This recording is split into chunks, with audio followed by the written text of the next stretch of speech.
எல்லாருக்கும் நமஸ்காரம். இன்னைக்கு 39வது பதிவு புரந்தரதாசர் கதையை பார்ப்போம். நீங்க கோயில்களில் பார்த்தீங்கன்னா பாக்கியாத லட்சுமி பாரம்மா நம்மம்மணி சௌபாக்கியாத லட்சுமி பாரம்மா, இந்த பாட்டை நீங்க நிறைய கோயில்களில் கேட்கலாம். பெருமாள் கோயில்களில் அநேகமாக இந்த பாட்டை பாடுவாங்க. அதுவும் நான் தினம் போகிற பாண்டரங்கன் கோயிலில் ஒரு அம்மா இதை பாடுவாங்க, இந்த பாட்டை பாடுவாங்க. நம்ம இவருக்கு தெரியும், கிரிசாருக்கு தெரியும், நம்ம அந்த பாட்டை பாடுவாங்க. இந்த பாட்டு ஆக்சுவலாக புரந்தரதாசர் எழுதினார். முதல்ல புரந்தரதாசர் இந்த பாட்டை தான் பாடினார். ஸ்வர வரிசைக்கு, அதாவது பாட்டில் பார்த்தீங்கன்னா ராகம் பாடுறதுல பாட்டுக்கு வந்து ராகம் போடும்பொழுது ஆரோகம் அவரோகம் ரெண்டு சொல்லுவாங்க. சரிகம பதனி நிதப்ப கரிசா, அதை சொல்றத அதை அடையாளம் வச்சு பாடினவர் இவர் தான். அந்த சரிகம பதனியை கண்டுபிடிச்சு அதுக்கு ஒரு ஐடென்டி கொடுத்ததே வந்து புரந்தரதாசர் தான். ஆக்சுவலாக புரந்தரதாசரோட உண்மையான பேர் வந்து சீனிவாச நாயக். பெரிய பணக்காரன். பெரிய பணக்காரன்னா கோடாறு ஓடி போனா அந்த காலத்திலேயே இருந்தவர். பெரிய பெரிய பணக்காரன். புரந்தர்ன்ற ஊர்ல வசிச்சார் இவர். இந்த மகாராஷ்டிரால புரந்தர்ன்ற ஊர்ல வசிச்சவர் இவர் இருந்தது. அதனாலதான் அவருக்கு பேர் புரந்தரதாசன் பேரே வந்தது. இவருக்கு பேரு நவகோடி நாராயண ரெட்டின்னு ஒரு பேர், நாராயண செட்டின்னு ஒரு பேரு. மிகப்பெரிய செல்வந்தர். மோசமான கருவி ஒரு இத்தினூண்டு யாருக்கும் ஈய மாட்டார். இவருக்கு கல்யாணம் ஆகிறப்ப வயசு 18. அவரோட ஒய்ஃப் பேர் வந்து சரஸ்வதின்னு பேர். ரொம்ப தெய்வ பக்தி மிகுந்தவள். பாண்டரங்க மீது அலாதி பக்தி கொண்ட ஒரு லேடி அவங்க சரஸ்வதி. சீனிவாச நாயக்கர் வந்து அவர் நடத்தின ஒரு கடை வச்சிருந்தார். கடத்தெருவில் கடை வச்சிருந்தது. கடை வந்து அடகு கடை. இந்த அடகு கடை வாசல்ல வந்து ஒரு நாள் ஒரு பிராமணனும் ஒரு குழந்தையும் கையில் ஒரு சின்ன பையனை 7 வயசு பையனை கூட்டின்னு வந்து ஒரு பிராமணன், வயசான பிராமணன் வந்து நிற்கிறார். நின்று அவர்கிட்ட கேட்குறாரு, எனக்கு ஏதாவது தர்மம் கொடு, இந்த பையனுக்கு பூனல் போடணும். அதனால்தான் இப்பயும் பார்த்தீங்கன்னா சமஷ்டி பூனல்னு மாசி மாசத்துல போடுவாங்க. இந்த பூனல் போட்டு வைக்கிறது, அவ்வளவு போட்டு வைக்கிறதுல வந்து அவ்வளவு புண்ணியம் உண்டாம். அதனால சமஷ்டி பூனல்னு நிறைய பிராமண சங்கம் அவங்க இவங்கெல்லாம் சேர்ந்து எங்க பாண்டரங்கம்மன் கோயிலில் கூட பிராமண சங்கம் வந்து மாசி மாசத்துல சமஷ்டி பூனல் போடுவாங்க. பூனல் போடுறதோட இல்லை, அவங்களுக்கு தேவையான அந்த குள பாத்திரம், அந்த பஞ்ச பாத்திரம், 4 பழ வேஷ்டி, அந்த தேவையான அவங்களுக்கு தேவையான அந்த சின்ன சின்ன பொருள்கள், ஒரு சின்ன மோதிரம், மெல்லிசு வளைய மாதிரி, இதெல்லாம் தர்மமா கொடுப்பாங்க. கொடுத்து அந்த பிள்ளைய நீங்க வந்து பிள்ளைய போய் ரிஜிஸ்டர் பண்ணி வச்சீங்கன்னா போறோம், உங்களுக்கு உங்க பிள்ளைக்கு பூனல் போட்டு வச்சுருவாங்க. அவங்க நீங்க கொஞ்சம் கஷ்டப்படுறவங்கன்றது போய் சொன்னீங்கன்னா போறோம், சமஷ்டி பூனல்ல உங்களை சேர்த்து போட்டு வச்சிருவாங்க. அதனால பூனல் போடுறது அவ்வளவு பெரிய விசேஷம். அதனால எப்பயுமே அந்த காலத்துல என்னன்னா, தம் வீட்டுல பூனல் போடுற மாதிரி பசங்க இருந்ததுன்னா, ரொம்ப ஏழையா இருந்தாங்கன்னா பிராமணர்கள் என்ன பண்ணுவாங்க, போய் கேட்பாங்க யாருக்கையாவது பணக்காரங்க கிட்ட, என் பிள்ளைக்கு பூனல் போடணும், பணம் கொடுக்குறாங்க. அவங்க அதை போட்டு வைப்பாங்க, நடத்தி கொடுப்பாங்க. நல்ல பணக்காரர்கள், பணம் ஐஸ்வர்யம் இருக்கிறவங்க வந்து அதுல ஒரு புண்ணியம் இருக்கு, பிராமண குழந்தைக்கு பூனல் போட்டு வைக்கிறது புண்ணியம் அப்படின்னா அதை பண்ணி கொடுப்பாங்க. அந்த அந்த போட்டு வைப்பாங்க. அதுதான் இன்னைக்கு தொட்டு நடந்துட்டு இருக்கு. அது மாதிரி ஒரு போய் கேட்கிறாரு, எப்ப நவகோட்டி நாராயண ரெட்டி பயங்கர கஞ்சன் இல்லையா சீனிவாச நாயக். அவர் கஞ்சன் உடனே ஓடு இதெல்லாம் இங்கெல்லாம் வந்து கேட்காத, நான்லாம் ஒன்றும் கொடுக்க மாட்டேன்னு போட்டு வாட்டி விடுறாரு. தினமும் வராரு. தினம் வந்து கேட்குறாரு. வந்து கேட்கும்போது 6 மாதம் ஆன உடனே ஒன்றுமே கொடுக்கல, எதுவுமே கொடுக்கல. 4 மாதம் 5 மாதம் அலைஞ்சு ஒன்றும் கொடுக்கல. கடைசியில் ஒரு நாள், இன்னைக்கு உங்ககிட்ட வாங்காத நான் போகவே மாட்டேன்னு வாசலில் உட்காந்துருக்கிறேன் அந்த பிராமணன் அந்த குழந்தைய வச்சுட்டு.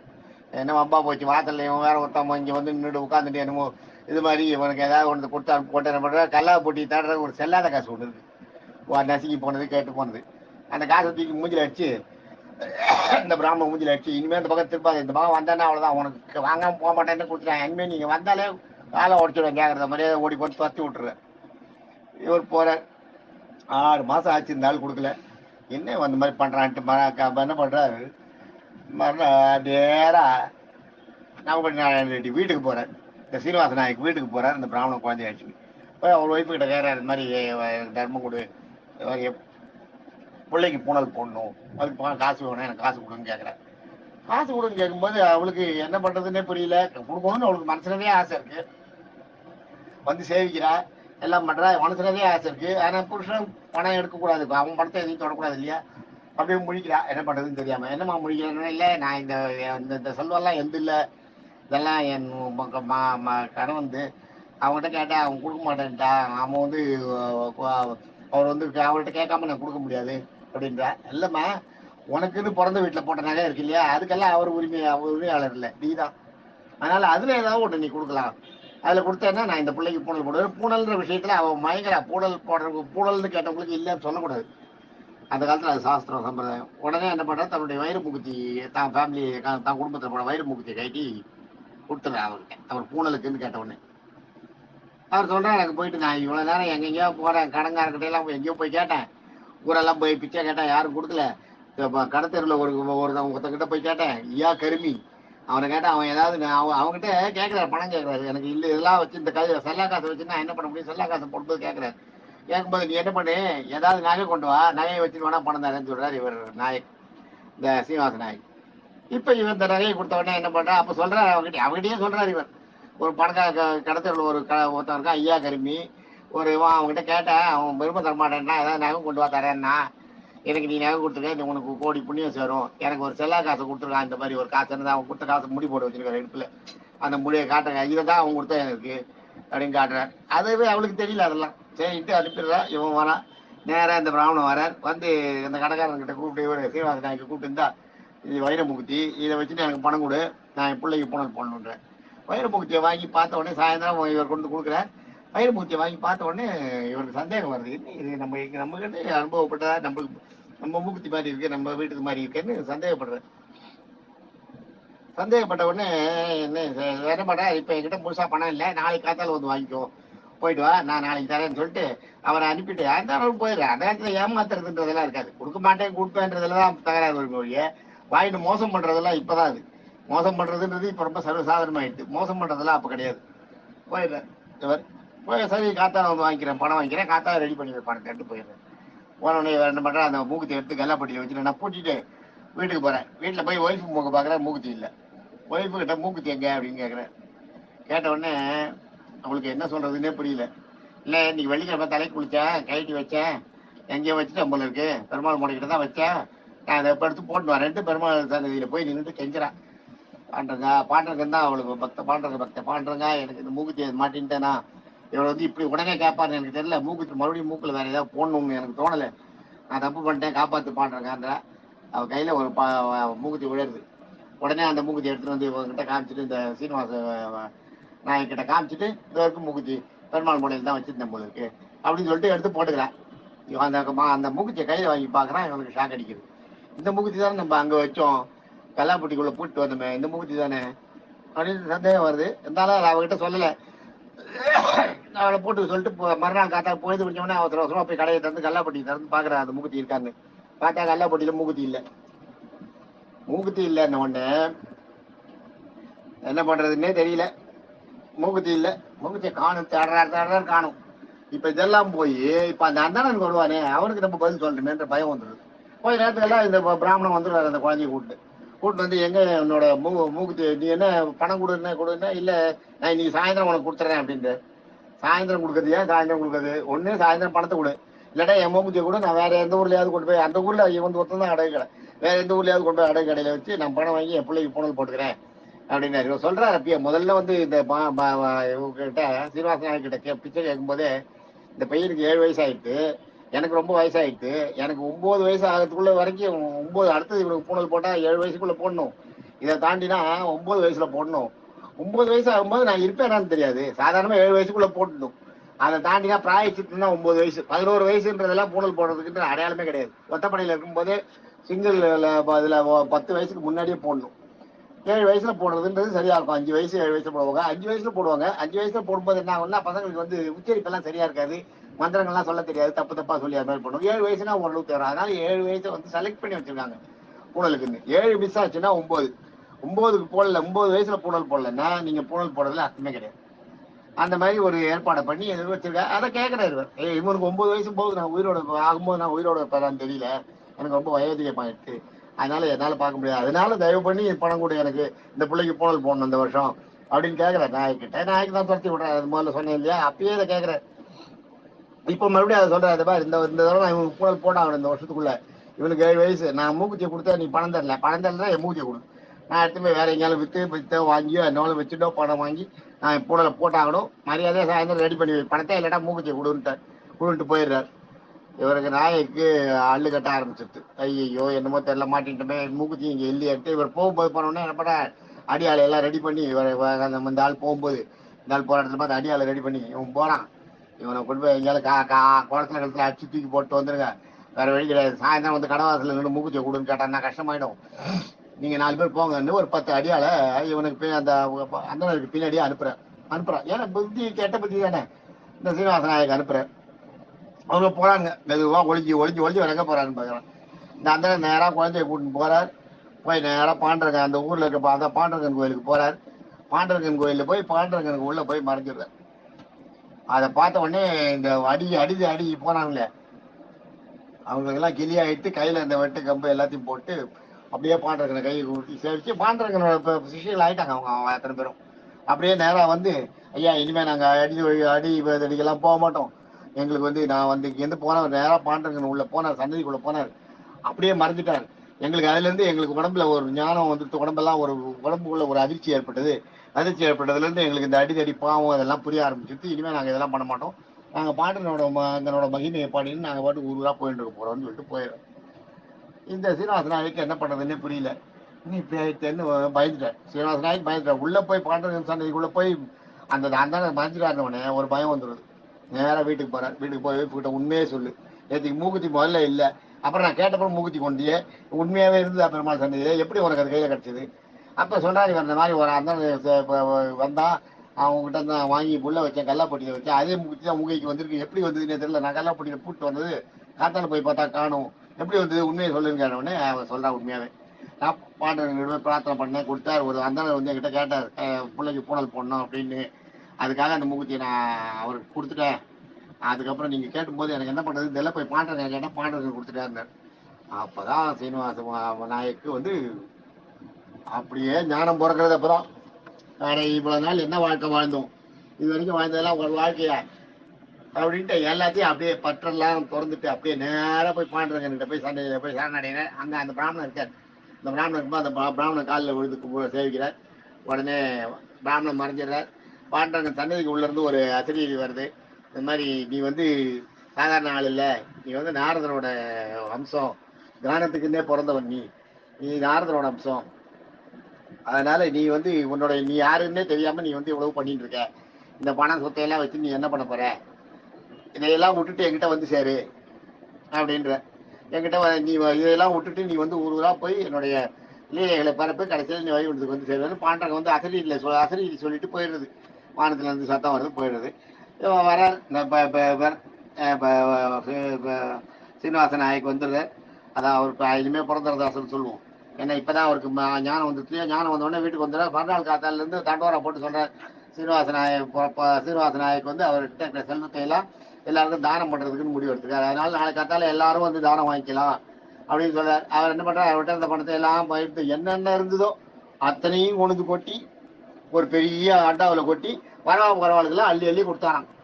அள்ளி கொடுத்துட்டே இருக்கார். கொடுத்து மாலையில அங்க அண்டால குறையில, அண்டால மறுபடியும் எப்படியோ வந்துடுது. அண்டா நிறைய இருந்தது, மறுபடியும் ரொம்ப இருது. என்ன பண்றதுன்னே புரியல இவருக்கு. இவரும் அள்ளி கொடுத்துட்டு இருக்காரு. அந்த ஊர்க்கார எல்லாருமே பணக்காரர்கள் ஆயிட்டா. அந்த இவர் இருந்த அந்த புறந்தரை சுத்தி இருந்த மட்டும் இல்லாத இந்த புறந்தரை சுத்தி ஊர்ல இருந்தவாள்லாம் பெரிய பெரிய பணக்காரர்கள் ஆயிட்டா. இந்த பானம் வாங்கிட்டு வந்து இந்த தானம் வாங்கிட்டு போய் மறுபடியும் வந்து 3 தரம் 5 தரம் 10 தரம் வந்து திருப்பி வந்து வாங்கிட்டு போறா. சோதனையா இருக்கு, என்ன பண்றதுன்னே புரியல இப்படி ஆயிடுத்தேன்னு. உடனே என்ன பண்ற, பாண்டவர்களை தியானம் பண்ற. அதுதான் இவர் கையில என்ன பண்றது, ரத்தம் வர ஆரம்பிச்சிருது. அள்ளி கொடுத்து கையெல்லாம் ரத்தம் வர ஆரம்பிச்சிடும். அதுதான் கொடுத்து சிவந்த கரங்கள் இப்ப சொல்றாங்களே இவங்க, அந்த திராவிட இவங்க எல்லாம் பேசுறாங்க பாருங்க மேடைகள்ல, கொடுத்து சிவந்த கரம்னு இந்த வார்த்தையை சொல்றதுக்கு இவங்களுக்கு எல்லாம் அருகதையே கிடையாது. ஆனா புரந்தரதாசர் அதை பண்ணார். அவர் கையில ரத்தம் வந்தது, கொடுத்து கையில ரத்தம் வந்தது. எப்படி பாஞ்சாலியோட புடவை இழுத்து துச்சாதனன் சோர்ந்து போய் மயக்காட்சி கீழே விழுந்தானோ, அதே மாதிரி இவருக்கு கொடுத்து கையெல்லாம் ரத்தம் விளாரா இருக்கு. கொடுக்கறத நிறுத்த முடியல, குறையல, இங்க சட்டியில குறையல. குறைஞ்சாதான் பண்ண முடியும். இது என்ன கூத்துன்னே தெரியல. அவர் எல்லாத்தையும் வாரி கொடுத்துட்டு போகணும்னு நினைக்கிறேன், முடியல. அதுக்கப்புறம் பாண்டரங்கன் நினைச்சு ராத்திரி பக்தியில மனம் உருகிறாரு, என்னை வந்து வரவும் விடாத பண்றீங்க, இந்த செல்வம் எப்படி எனக்கு வருதுன்னே தெரியலையே, நான் வச்சுட்டு அண்டாவில் ரொம்பிட்டே இருக்கேன் அப்படின்னு. ஒண்ணு இந்த அண்டாவில் இருக்க செல்வம் ஒந்துன்ற எண்ணம் இருக்கிறதுனால தானே உனக்கு அது வருது. அதை வச்சுட்டு வா, யாருக்கு வேணுமோ அவங்க எடுத்துப்பாங்க, யார் யாருக்கு வேணுமோ எடுத்துப்பாங்க. அதெல்லாம் வந்து இல்ல, நீ கொடுத்த பத்தியா ஒரு செல்லா காசு எனக்கு, அது அதுல இருக்கு, அந்த காசை எடுத்து உன் மடியில இருக்க துணியில சொல்லிக்கோ. அதுக்கப்புறம் பாரு அதுல குறையும், அண்டாவில் குறையும். அது குறையிறது குறையாம போறது, அந்த ஒரு காசு அதுல இருக்கு, அதை எடுத்து உன் மடியில முடிச்சுட்டு நீ பாட்டு கிளம்பி வந்துட்டே இருன்னு சொல்ற. அந்த காசை எடுத்துட்டு குறையும்னு சொல்றாரு பாண்டுறதுன்னு கனவுல சொல்ற. காத்தால எழுந்து பாக்குறார், அந்த காசை எடுக்கிறார், தேடுறாரு, அதுக்குள்ள அந்த காசு இருக்கு. இவர் அந்த சீனிவாச நாயக்கா இருந்தப்ப அந்த அண்ணனுக்கு கொடுத்தாரு ஒரு செல்லாத காசு, அந்த காசு இருக்கு. அந்த காசை எடுத்து இடுப்புல முடிஞ்சுக்கிறார். அந்த காசை எடுத்து இடுப்புல முடிஞ்ச உடனே தான் அவருக்கு என்னன்னா இந்த அண்டாவில் இருக்கிற பணத்தை பாக்குறார்.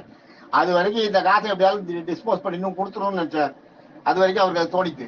ஆனா அண்டாவில் இருக்க காசை இப்ப அந்த அந்த ஒரு காசை எடுத்து இடுப்புல முடிஞ்சிட்டு பார்த்தா, இது எதுக்கு நம்ம ஏன் கொடுத்துட்டு இருக்கணும், வச்சுட்டு போனா தேவையான எடுத்துட்டு போனா நம்மது இல்லைன்னு முடிவாயிடுது.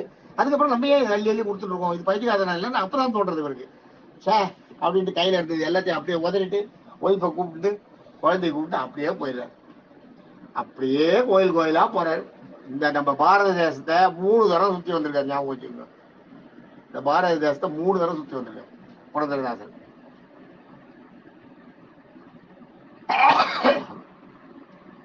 4 லட்சம் கீர்த்தனைகள் எழுதி, 1 2 இல்ல 4 லட்சம் கீர்த்தனைகள். 4 லட்சம் இவங்களுக்கு கிடைக்கல, இவங்களுக்கு கிடைச்சது கொஞ்சம் தான். தியாக பிரம்மத்துக்கு அவங்க அம்மா புரந்தரதாசன் கீர்த்தனையை சொல்லிதான் தியாக பிரம்மத்தை வந்து முதல்ல வந்து கீர்த்தனையில ஈடுபட ஆரம்பிச்சாங்க. சங்கீதத்துல அவரை வந்து நாட்டம் பெற வச்சாங்க. சங்கீத இவர் இல்லையா தியாக பிரம்மத்துக்கு, இன்னைக்கும் தியாக பிரம்மத்துக்கு தியாகராஜருக்கு இதெல்லாம் நடக்கிறது, உற்சவம்லாம் நடக்கிறது. அவருக்கு வந்து அந்த ததியாராதனைன்னு ஒரு ஆராதனை, தியாகராஜ ஆராதனைன்னு ஒண்ணு பண்ணுவாங்க பாருங்க, இன்னைக்கும் திருவையாத்துல நடக்கும். அவருக்கு வந்து தியாக பிரம்மத்துக்கு அந்த மனசுல வந்து முதல்ல அந்த சங்கீதத்தோட ஞானத்தை கொடுக்கறதுக்கு அவங்க அம்மா இவரோட பாட்டை தான், புரந்தரதாசரோட கீர்த்தனைகளை தான் சொன்னாலும். அந்த மாதிரி புரந்தரதாசரோட இது அவ்வளவு 4 லட்சம் கீர்த்தனைகள் எழுதியிருக்கார். சுத்தி வரார். பூலோகத்தை வந்து பாரத தேசத்தை 3 தடவை. அப்ப பாரத தேசம்ன்றது நேபாளெல்லாம் சேர்ந்தது, நேபாள் சீனா எல்லாம் சேர்ந்தது. இந்த பக்கம் பாகிஸ்தான், அந்த பக்கம் ஆப்கானிஸ்தான்லாம் சேர்ந்ததுதான் பாரத தேசம். பாரத தேசம் பூரா சுத்தின்னு வந்திருக்காரு. 3 தடவை சுத்திருக்காராம் பாரத தேசத்தை. அங்கங்க நிறைய அற்புதங்களை நிறுத்திருக்கார், நிறைய இது பண்ணி கடைசியில வந்து அவருக்கு வந்து கூண்டோட கைலாசம் தெரியுங்களா, அந்த மாதிரி அவருக்கு வந்து மோட்சம் வந்து நல்ல மோட்சம். அவருக்கு வந்து அப்படியே, அதாவது தன் உடலோடு கூடிய மோட்சம். கூண்டோட கைலாசம் போனவங்கன்றது ரொம்ப கம்மி. அது மாதிரி இவருக்கு வந்து கடைசியில வந்து இவர் தன்னுடைய உடலை ஒதுக்காம அப்படியே வைகுண்டத்துக்கு போனவர், எல்லாத்தையும் பார்த்தவர். புரந்தரதாசரோட கதை ரொம்ப விசேஷமானது. புரந்தரதாசரை வந்து புரந்தரதாசரோட கதை நமக்கு இது அநேகமா நிறைய பேருக்கு தெரியாது. அவரோட கீர்த்தனைகளை அவர் பண்ணன்றதை விட தெரிஞ்சுக்கலாம். அவருடைய இயல்பான இது வந்து அவர் வந்து ஒரு பயங்கர கருவி. அவரை வந்து மனசை மாற்றி ஆட்கொண்டது பாண்டுறங்க. அந்த பாண்டுறங்க தான் இன்னைக்கே நம்ம போறோம். பாண்டரங்கன் கோயிலுக்கு பண்டரிபுரம் போய் சேவிக்கிறோமே, அந்த பாண்டரங்கன் தான் அவரோட மனசை மாத்திர. இது போல நாளைக்கு இன்னும் வேற ஏதாவது பதிவுகளை பார்ப்போம். இதுக்கு நடுவில் வெறும் பக்தி மார்க்கமே இல்லாத கொஞ்சம் அறிவியல் மார்க்கமாகவும் போகலாமா, அறிவியல் விஷயங்களை சொல்லலாமா, இதுக்கான உங்ககிட்ட இருந்து கருத்தை கேட்குறேன். நீங்க யார் என்ன சொல்றீங்கன்னு தெரியல. அறிவியல் மார்க்கமா எதையாவது கொஞ்சம் ஆரம்பிக்கலாமா? வெறும் பக்தி மார்க்கமே இருந்தா பரவாயில்லையா, இல்லை கொஞ்சம் அறிவியல் சார்ந்ததா அதுவும் வேணும் இல்லையா, அதுவும் நம்மளுக்கு தெரிஞ்சுக்கணும் இல்லையா. அது கேட்டாலும் அதில் நான் நிறைய முன்னாடிலாம் எழுதியிருக்கேன், நிறைய புத்தகங்கள் எழுதியிருக்கேன். ரங்கநாதனுக்கு தெரியும், வீரராவுக்கு தெரியும், விஜயகுமாருக்கு தெரியும், இந்த அறிவியல் சம்மந்தப்பட்ட விஷயங்கள்லாம் நிறைய எழுதியிருக்கேன் முன்னாடி. அது மாதிரி ஏதாவது வேணுமா அதை எனக்கு தெரிவிக்கணும். நாளை சந்திப்போம்.